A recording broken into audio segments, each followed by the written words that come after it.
Hello दोस्तों, कैसे हैं आप सब। उम्मीद करते हैं आप सभी अच्छे होंगे।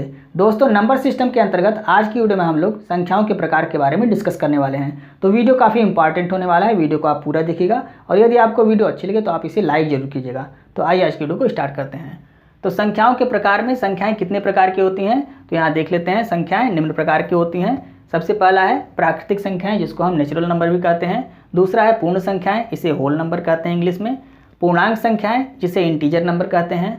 परिमेय संख्याएं, इसे रेशनल नंबर कहते हैं। अपरिमेय संख्याएं, इसे इरेशनल नंबर कहते हैं। वास्तविक संख्याएं, इसे रियल नंबर कहते हैं इंग्लिश में। सम संख्याएं, इवन नंबर कहते हैं। विषम संख्या, इसको ऑड नंबर कहते हैं। भाज्य संख्याएं, इसे कंपोजिट नंबर कहते हैं।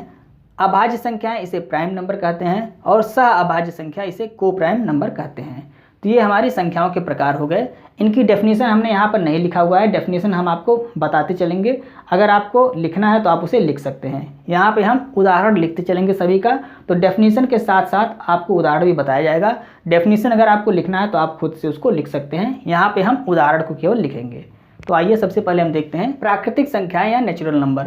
तो प्राकृतिक संख्याओं का डेफिनेशन क्या होता है, शून्य को छोड़कर शेष सभी धनात्मक संख्याएं क्या होती हैं, प्राकृतिक संख्याएं होती हैं। अगर आपको लिखना है डेफिनेशन तो लिख लीजिए, शून्य को छोड़कर शेष सभी धनात्मक संख्याएं क्या होती हैं, प्राकृतिक संख्याएं होती हैं। जैसे इसका एग्जाम्पल लिख लीजिए, 1, 2, 3, 10, 12, 20, जितना भी आप सोच सकते हैं वो सभी क्या हैं, प्राकृतिक संख्याएं हैं। यहाँ पे ध्यान दीजिएगा, शून्य को छोड़कर शेष सभी धनात्मक संख्याएं, जितना भी आप सोच सकते हैं वो सभी क्या हैं, प्राकृतिक संख्याएं हैं। अब आइए दूसरा देखते हैं, पूर्ण संख्या यानी कि होल नंबर।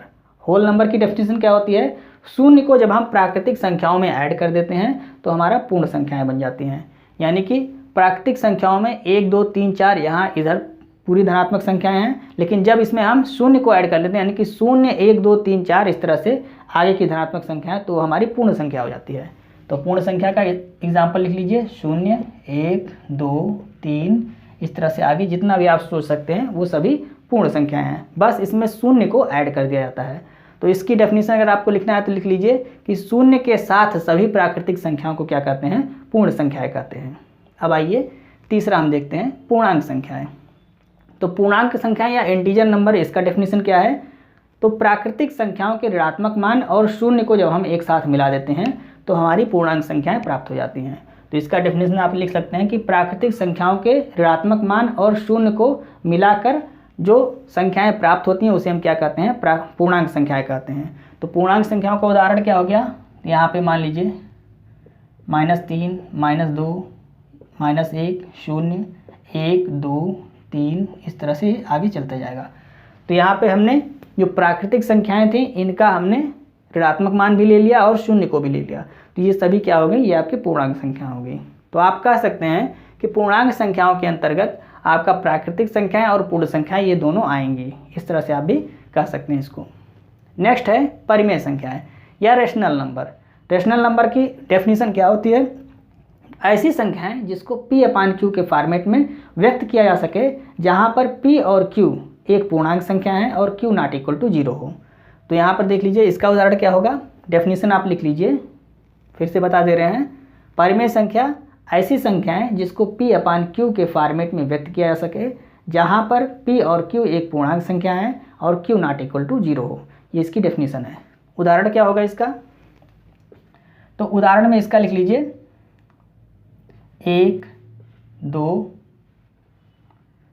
1/2, -3/4, 1/5 ये सभी क्या होती हैं, परिमेय संख्या होती है। नोट करके आप एक चीज़ यहाँ पर लिख लीजिए कि सभी पूर्णांक संख्याएं परिमेय संख्या होती हैं। यहाँ नोट करके लिख लीजिए,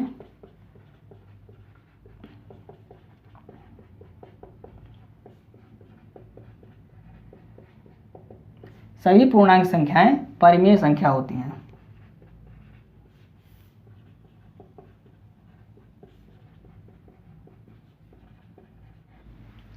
तो सभी पूर्णांक संख्याएं परिमेय संख्या होती है। तो अब आपके दिमाग में आएगा, जब सभी पूर्णांक संख्याएं परिमेय संख्या होती हैं और पूर्णांक संख्याओं के उदाहरण में आपने 0 भी बताया है, तो क्या 0 एक परिमेय संख्या है, तो बिल्कुल 0 एक परिमेय संख्या है। कैसे है उसको भी यहाँ देख लीजिए। तो 0 को हम लिख सकते हैं 0/1, और हमने अभी इसका डेफिनेशन क्या बताया हुआ है परिमेय संख्याओं का, कि ऐसी संख्याएं जिसको हम P/Q के फॉर्मेट में लिख सकते हैं, यानी कि P/Q के रूप में लिख सकते हो, जहां P और Q एक पूर्णांक संख्या हो और Q नॉट इक्वल टू 0 हो, यही हमने बताया है। तो P मतलब ऊपर ये अंश वाला हो गया, तो 0 पूर्णांक संख्या है, Q 1 है, यह भी आपका पूर्णांक संख्या है, और Q नॉट इक्वल टू 0 है, मतलब यह आपकी क्या है, एक परिमेय संख्या है। तो अब आपको समझ में आ गया हो गया कि 0 किस तरह से परिमेय संख्या है। P/Q के रूप में उसको हम व्यक्त कर सकते हैं और Q नॉट इक्वल टू 0 है, जहाँ पर P और Q एक पूर्णांक संख्या है। अब आइए अपरिमेय संख्या को हम देखते हैं, यानी कि इरेशनल नंबर। तो इसमें क्या होता है, ऐसी संख्याएं जिसको हम P/Q के रूप में व्यक्त नहीं कर सकते हैं, जहाँ P और Q एक पूर्णांक संख्या और Q नॉट इक्वल टू 0 हो। फिर से देख लीजिए, ऐसी संख्याएं जिसको हम P/Q के रूप में व्यक्त नहीं कर सकते हैं, जहाँ पर P और Q एक पूर्णांक संख्या है और Q नॉट इक्वल टू 0 हो, तो उसको हम क्या कहते हैं, उसको हम अपरिमेय संख्या कहते हैं। इसके उदाहरण क्या हैं, तो इसके उदाहरण हो जाते हैं जैसे आपका √2 हो गया, √3 हो गया या पाई हो गया, ये सभी इसके उदाहरण हैं किसके, अपरिमेय संख्या के। यहाँ ये आपका वास्तविक संख्या के आगे लिखा गया है, इसको आप इस तरह से तीर लगा लीजिएगा, थोड़ा सा और ऊपर ही लिख देते हैं। √2, √3 या पाई, ये सभी आपकी अपरिमेय संख्या के उदाहरण हैं। अब आते हैं हम वास्तविक संख्या। तो वास्तविक संख्या क्या होती है, इसकी डेफिनेशन क्या है, तो परिमेय संख्या और अपरिमेय संख्या के समूह को हम वास्तविक संख्या कहते हैं। मतलब इसमें ये और ये सभी आ जाएंगे, और जो परिमेय संख्या है इसमें सभी पूर्णांक संख्याओं को हम क्या कहते हैं, परिमेय संख्या कहते हैं। तो सभी पूर्णांक संख्या मतलब इसमें ये भी आ गया, ये भी आ गया और ये भी आ गया, तो हम कह सकते हैं कि जो वास्तविक संख्या है उसके अंतर्गत ये सभी आपके आ जाते हैं। वास्तविक संख्या में ये ऊपर के जितने पांचों हमने बताए हैं ये सभी आ जाएंगे, जैसे आपका प्राकृतिक संख्या, पूर्ण संख्या, पूर्णांक संख्या, परिमेय संख्या और अपरिमेय संख्या, ये सभी आपकी वास्तविक संख्या के अंतर्गत आती हैं। कैसे आती हैं, अभी हमने आपको बताया। यहाँ पे आपका परिमेय में क्या है, 1, 2, 0, -1, ये सभी आपकी परिमेय। यहाँ पर -1 भी कर सकते हैं, -1, 1 और 2, ये सभी आपका परिमेय संख्या है। तो इसमें आपका ये तीनों आ गया, और जो वास्तविक संख्या है उसमें परिमेय संख्या और अपरिमेय संख्या आ गया। मतलब ऊपर की पांचों जितना हमने अभी तक पढ़ा हुआ है वो सभी वास्तविक संख्या के अंतर्गत आती हैं। तो यहाँ आप इसका उदाहरण लिख लीजिए, -1, -1 हो गया, √2 हो गया, पाई हो गया, 1/2 हो गया, -3/5 हो गया। इस तरह से ये सभी आपके वास्तविक संख्या के उदाहरण हो गए। अभी इसको हम आगे वेन डायग्राम के माध्यम से भी आपको समझाने की कोशिश करेंगे। जो आपको यहाँ पे थोड़ा बहुत समझ में आ रहा है उसको आप समझ लीजिए, आगे वेन डायग्राम से भी जब समझाएंगे तो पूरी तरह से समझ में आ जाएगा। अब आइए नेक्स्ट है 7वां सम संख्या। सम संख्या आप सभी जानते हैं, वो संख्याएँ जो 2 से विभाजित हो जाए पूरी तरह से, उसे हम सम संख्या कहते हैं। जैसे 2 हो गया, 4 हो गया, 6 हो गया, 8 हो गया, 10 हो गया, ये सभी क्या हैं, सम संख्याएँ हैं। नेक्स्ट है विषम संख्या यानी ऑड नंबर। तो ऐसी संख्याएं जो 2 से विभाजित ना हो उसे विषम संख्या कहते हैं। जैसे 1, 3, 5, 7, 9, ये सभी क्या हैं, ये सभी विषम संख्याएं, ये तो आप सभी जानते होंगे। भाज्य संख्याएं, भाज्य संख्याओं में ऐसी संख्याएं जो 1 से और स्वयं के अलावा, मतलब 1 और स्वयं के अतिरिक्त किसी अन्य संख्या से भी विभाजित हो जाएं, वो आपकी क्या कहलाएंगी, भाज्य संख्या कहलाएंगी। जैसे 4, 6, 8, 9, 10, ये सभी क्या है आपकी, ये सभी भाज्य संख्या हैं। अब यहाँ पे कुछ लोग कहेंगे 2 क्यों नहीं लिखा, तो 2 आपकी क्या है, 2 भाज्य संख्या नहीं है, 2 आपकी अभाज्य संख्या है। हमने कहा है कि वह संख्या जो 1 और स्वयं के अतिरिक्त किसी अन्य संख्या से कट जाए वो क्या कहलाती है, वो भाज्य संख्या कहलाती है।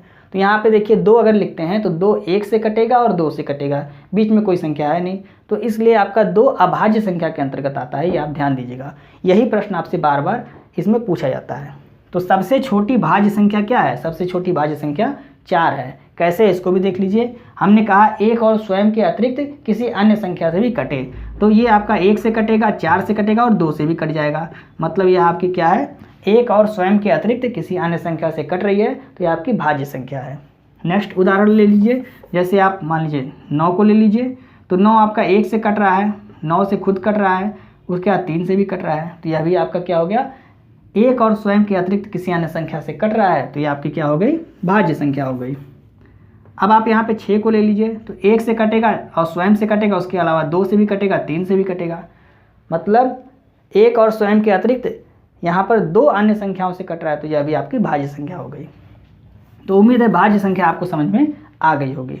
अब आइए देखते हैं अभाज्य संख्या। तो अभाज्य संख्या में ऐसी संख्याएं जो 1 और स्वयं के अतिरिक्त किसी अन्य से ना कटें, वो क्या कहलाती हैं, अभाज्य संख्याएं कहलाती हैं। जैसे 2 हो गया, 2 के अलावा 3 हो गया, 5 हो गया, 7 हो गया और 11 हो गया, 13 हो गया। अब यहाँ पे 9 क्यों नहीं होगा, तो 9 हमारी क्या है, 9 भाज्य संख्या है। 9 1 से और स्वयं से कटेगी, उसके अलावा 3 से भी कट रही है, इसलिए वो भाज्य संख्या, अभाज्य संख्या नहीं है, वो भाज्य संख्या है।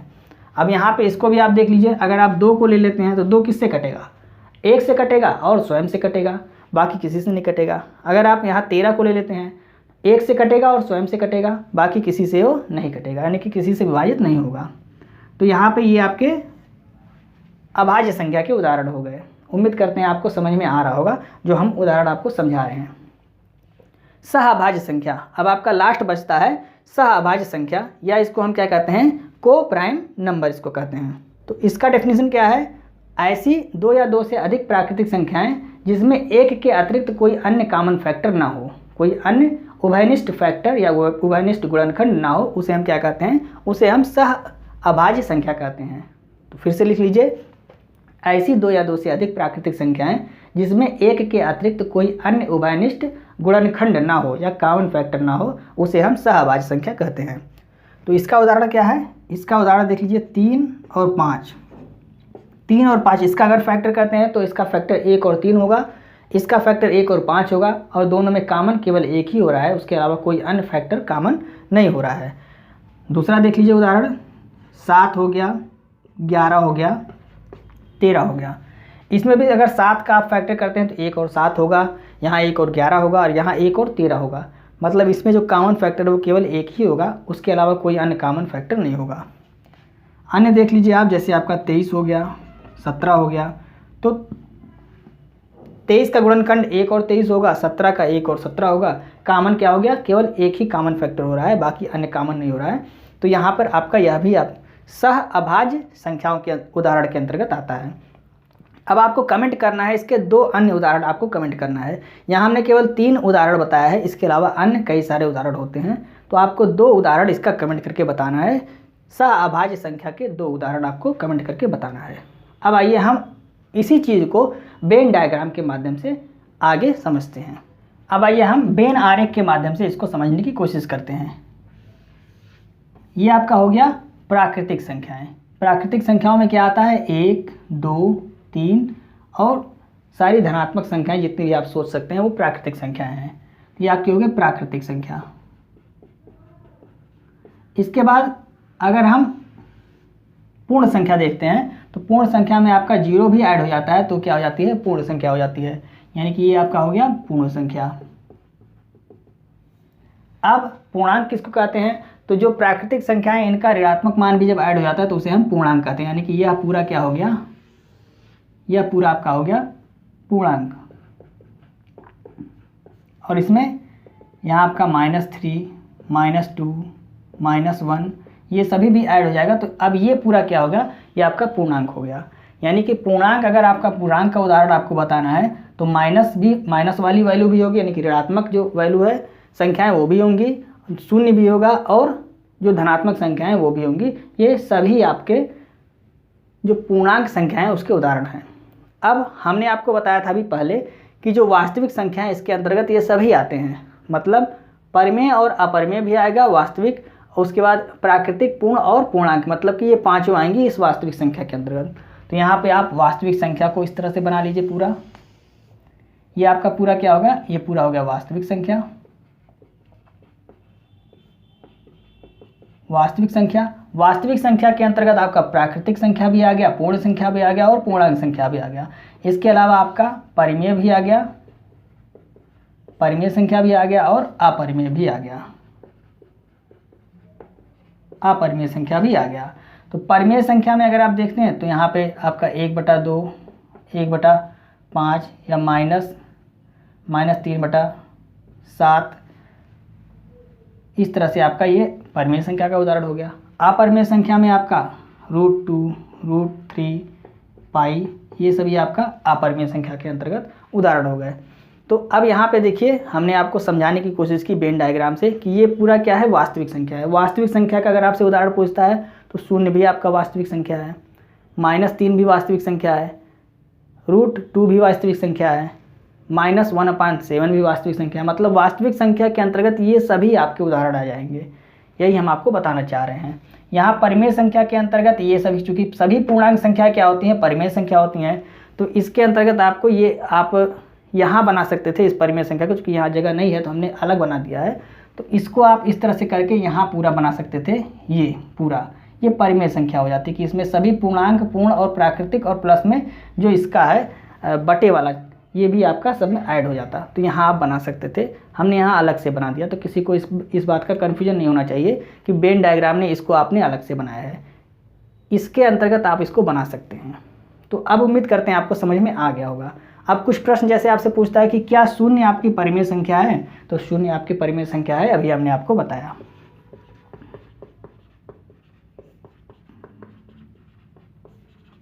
शून्य परिमेय संख्या है। सबसे छोटी भाज्य संख्या कौन सी है, तो 4 सबसे छोटी भाज्य संख्या है।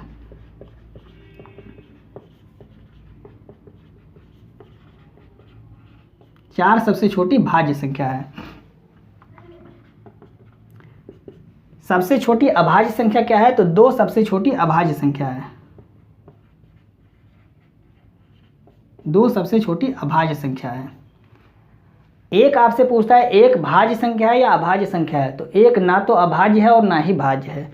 इसको आप लिख लीजिए, एक ना तो भाज्य है और ना ही अभाज्य है। तो ये थे कुछ प्रश्न जो आपसे बार बार पूछे जाते हैं परीक्षाओं में, उसको भी हमने यहाँ पे डिस्कस कर लिया है एक बार। उम्मीद करते हैं आज की वीडियो आपको समझ में आ रही होगी। संख्याओं के प्रकार और उनके उदाहरण जो हमने आपको समझाया वो आपको समझ में आया होगा। यदि आपको आज की वीडियो अच्छी लग रही है तो आप इसे अपने दोस्तों को भी शेयर करें और वीडियो को लाइक और सब्सक्राइब करना ना भूलें। नेक्स्ट वीडियो में हम विभाज्यता के नियम को डिस्कस करने वाले हैं। तो आज की वीडियो में बस इतना ही, मिलते हैं नेक्स्ट वीडियो में। जय।